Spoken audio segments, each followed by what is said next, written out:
Cinema शौकीन सबका स्वागत करता है। आज हम बात करने वाले हैं टू कैच अ किलर के बारे में। ये कहानी है एक सनकी कातिल की जो लोगों को क्यों मार रहा है किसी को कुछ भी पता नहीं चलता।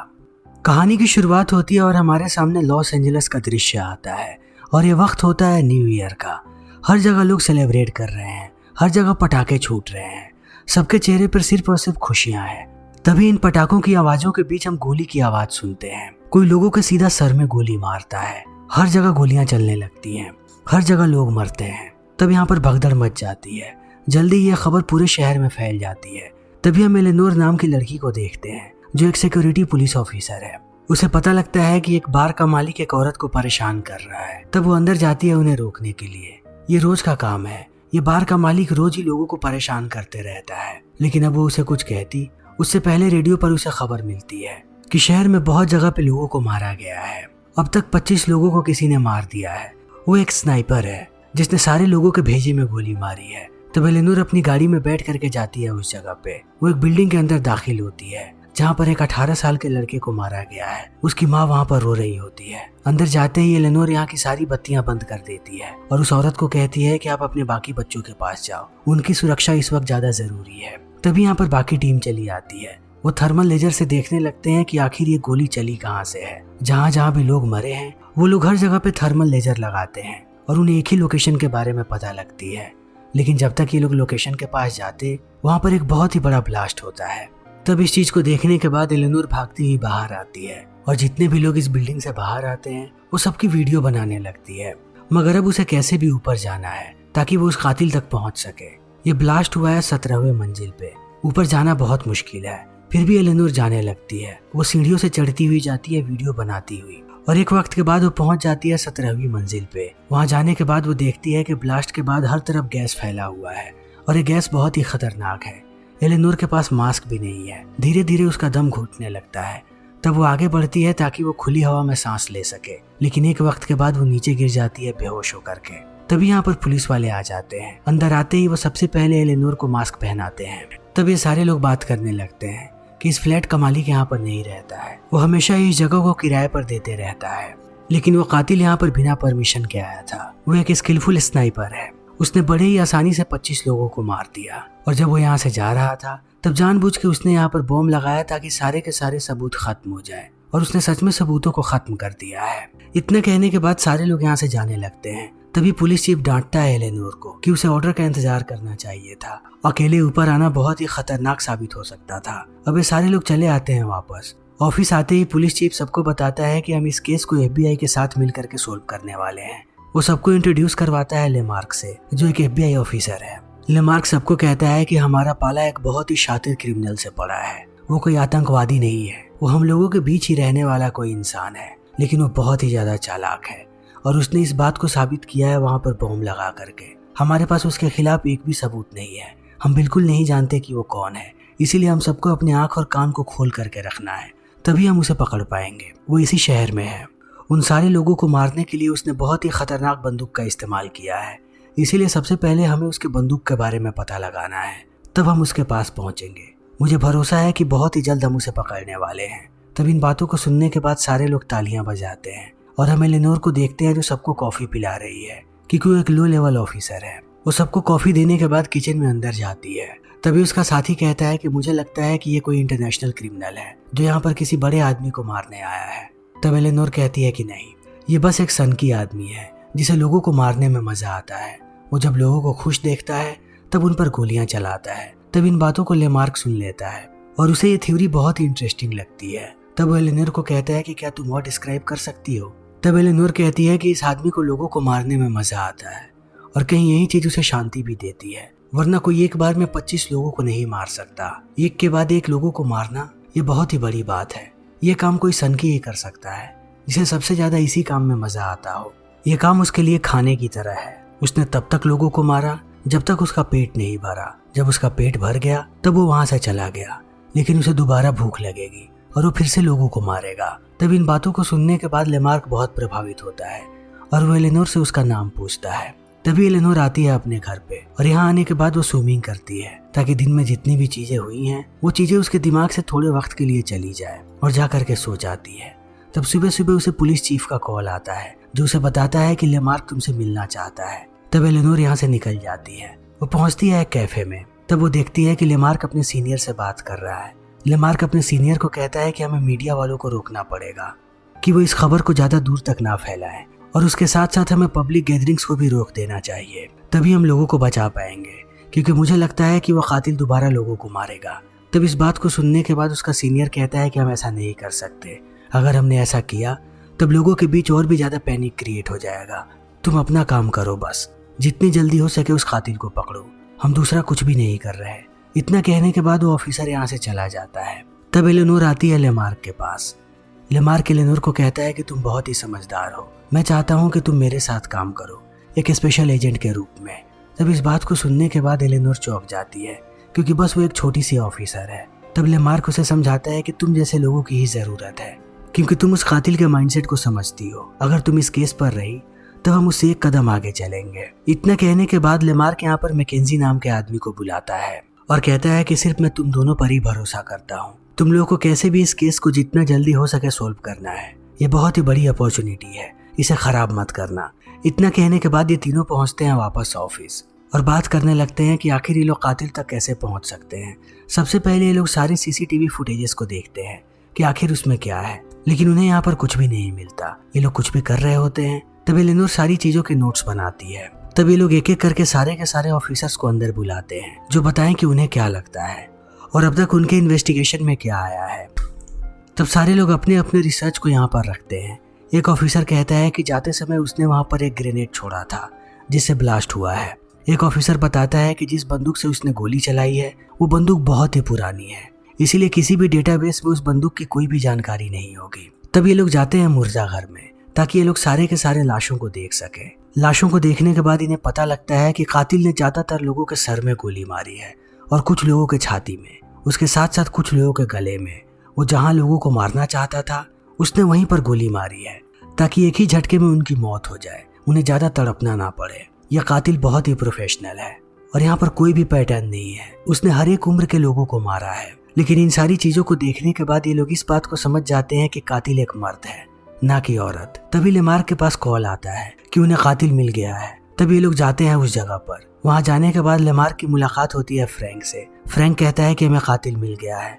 तब लेमार्क कहता है कि तुम्हें कैसे पता कि वही कातिल है। फ्रैंक बताता है कि उसने अपने आप को कमरे में बंद करके रखा था, बहुत दिनों से उसने कमरा नहीं खोला। तब पड़ोसियों ने दरवाजा खुलवाने की कोशिश की।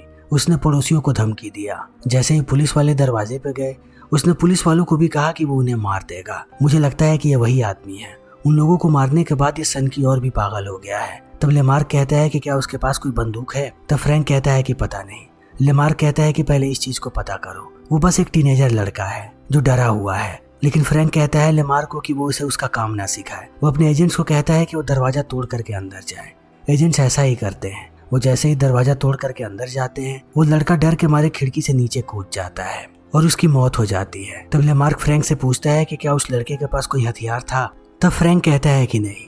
इस बात को सुनने के बाद लेमार्क भड़क जाता है और कहता है कि हम उस कातिल को इसलिए पकड़ना चाहते हैं ताकि वो और मासूम लोगों की जान ना ले ले, लेकिन बदले में हमारी वजह से मासूम लोग मर रहे हैं। आज यहाँ पर जो कुछ भी हुआ है उसका जवाब अब लेमार्क को देना पड़ेगा। वो गुस्से में यहाँ से चला जाता है।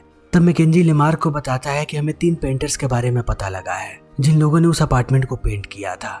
आखिरी डिटेल्स उनकी ही है जो ऑफिशियल तौर पर अंदर गए हैं। तब ये लोग तीनों के तीनों पेंटर से पूछताछ करने लगते हैं, लेकिन ये लोग कुछ नहीं बताते। यहीं पर एक पेंटर अपने बच्चे के साथ आया होता है, जिसके जवाब को सुनने के बाद एलेनोर को उस पर शक होने लगता है। तब लेमार्क एलेनोर को कहता है कि इसके बच्चे को लेकर के बाहर जाओ, और वो बच्चे को लेकर के बाहर चली जाती है।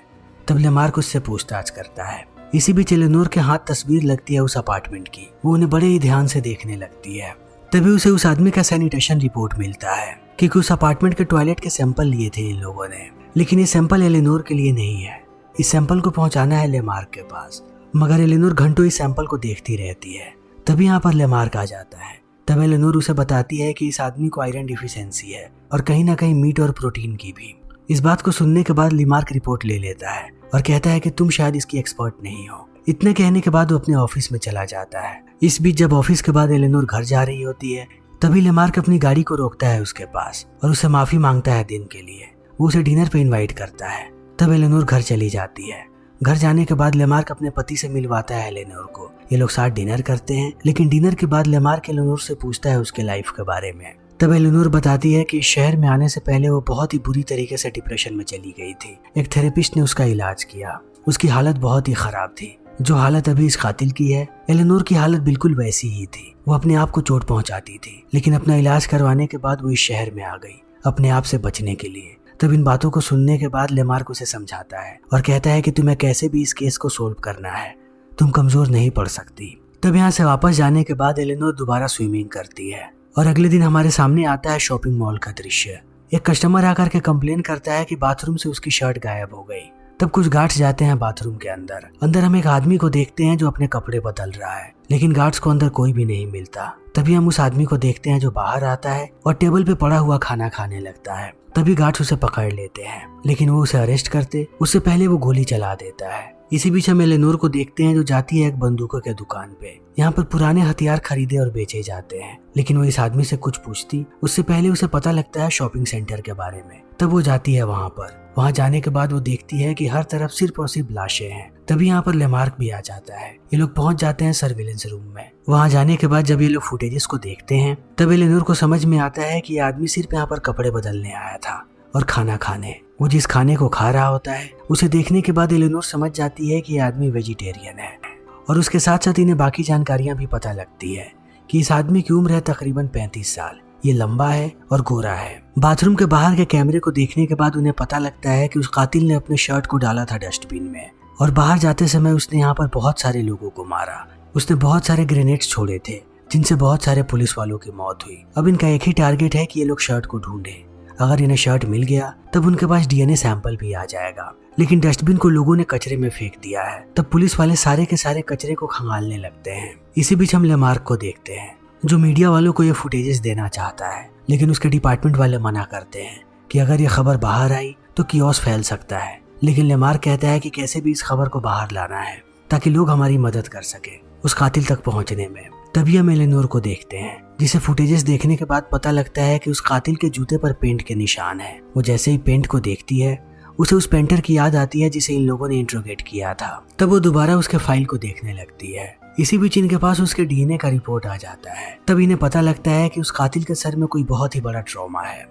इसी बीच इन्हें रिपोर्ट मिलती है एक जगह के बारे में जहाँ पर कुछ लोगों को देखा गया है और वो लोग खतरनाक लग रहे हैं। तब ये लोग निकल पड़ते हैं उस जगह पे जाने के लिए। रास्ते में एलेनोर लेमार्क को कहती है कि ये बिल्कुल भी सही आइडिया नहीं है। वो कातिल ऐसे जगह पे बिल्कुल भी नहीं आएगा और खुलेआम तो वो कुछ भी नहीं करने वाला। तब लेमार्क कहता है कि मुझे ये बात पता है, लेकिन हमें वहाँ पर जाना ही पड़ेगा। ये लोग उस जगह पे चले जाते हैं। तब अंदर जाते ही एलेनोर सबसे पहले सारे लोगों को बाहर निकलवाती है। तब पुलिस वाले अंदर आते हैं और जितने भी लोगों पर इन्हें शक था उन पे बंदूकें तान देते हैं। तब वो लोग भी अपनी बंदूकें निकालते हैं और यहाँ पर गोलियां चलने लगती हैं। ये लोग सारे लोगों को मार गिराते हैं। तब इन्हें पता लगता है कि ये सारे बच्चे यहाँ पर बस सोशल मीडिया पे फेम के लिए आए थे, लेकिन बदले में इन्हें अपनी जान गंवानी पड़ी। इस चीज को देखने के बाद ये लोग दोबारा निराश हो जाते हैं।